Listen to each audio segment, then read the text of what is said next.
Hey there, it's Laurel here, and I want to talk to you about this Martha Stewart Doily Punch Starter Kit. I was able to get my hands on this punch here, and I've been a doily making fool ever since. Seriously, here's a couple that I've already punched out.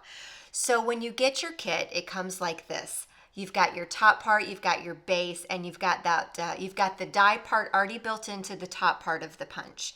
Comes with a plastic cover for you, and then there's this bottom part that you just have to put onto the base, which is very easy to do. You're going to take that smooth side and you're just going to kind of pop it in like a puzzle piece, just like that. And there's that little lever right down there at the bottom. Just push it back and then it just will pop right into place.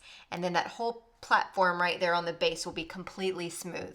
All of this is magnetic. You see all those little circles there? So those are magnets. So it kind of pulls together, and I'll show you how to use it. Here's some doilies that I've already made, and then at the end of the video I'll show you some projects that I've made using some doilies, and there'll also be some still photos over on my blog that you might want to take a look at. Now, I'm primarily a card maker, so most of my projects are cards or treat bags or something like that, but I've visited the Martha Stewart Pinterest page and I was overwhelmed by the coolness I saw of what everybody was creating using this punch. I saw 3D trees, I saw all kinds of stuff. It was amazing.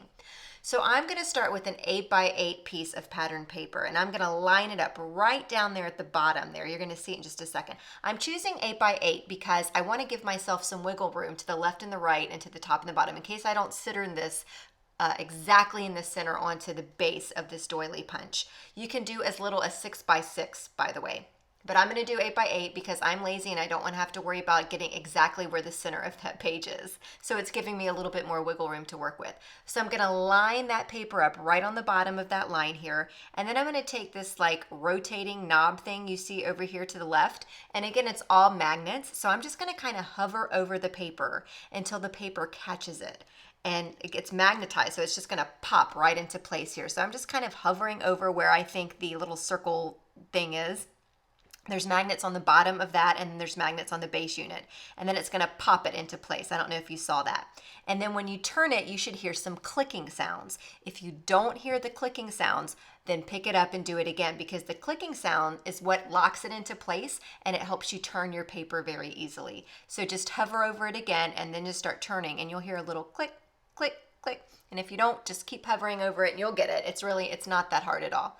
So once you get that in place, you just go ahead and set the top unit right on over the top. And again, because it's magnetized, it just kind of slams into place. And then you just punch. Now I'm using two hands. I'm a big weenie. You might only need one hand, but I'm just taking two hands and I'm punching down, and then I turn the knob one time. You'll hear one click, and then you'll move over, and then you'll just keep repeating this process. So punch, move the click one time, move the knob one time, actually until you hear the click, and then punch.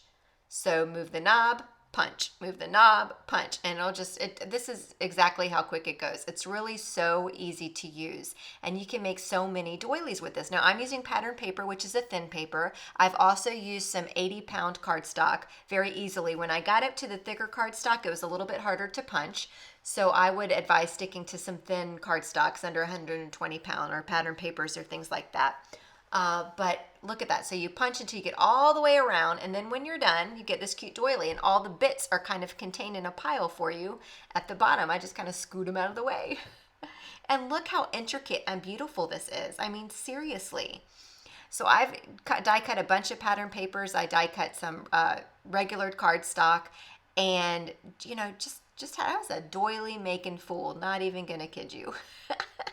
So there's lots of things that you can do with these doilies. I encourage you to check it out. I was blown away by some of the projects I've seen. I saw birthday hats, 3D trees, Christmas trees for cards and treat boxes, and I saw someone take one and make a banner out of it and string it across their mantle. It was gorgeous.